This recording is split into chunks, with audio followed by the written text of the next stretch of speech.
আচ্ছা, আমার মায়ের প্রতি সেবা যত্ন তুমি এত বাড়িয়ে দিয়েছো কেন? এত দরদ কিসের? তিনি তো আমার মা। এই যে মহারানী, অনেক হয়েছে হুকুম করা, এখন থেকে আমি হুকুম করব আর আপনি বাড়ির সমস্ত কাজ করবেন। আজকে তোরে তোর খাঁচি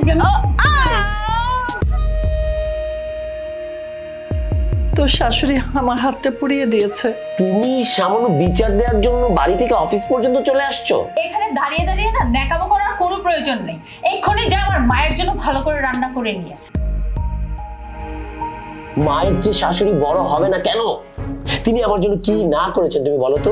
আমার জন্য ঔষধ নিয়ে আসতে, অথবা একটা ডাক্তার যদি নিয়ে আসতো।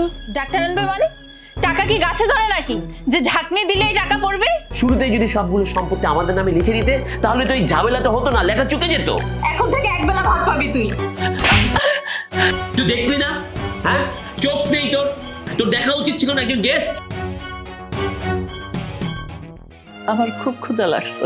যে দেখবি পাতিলের মধ্যে না কিছু পান্তা ভাত আছে, এগুলো খেয়ে নে। যেটা চাচ্ছ সেটা কোনোদিনও সম্ভব না। এত তাড়াতাড়ি আমাকে তাড়িয়ে দিলে হবে? আপনি কে? আমি হলাম এই এলাকার ম্যাজিস্ট্রেট।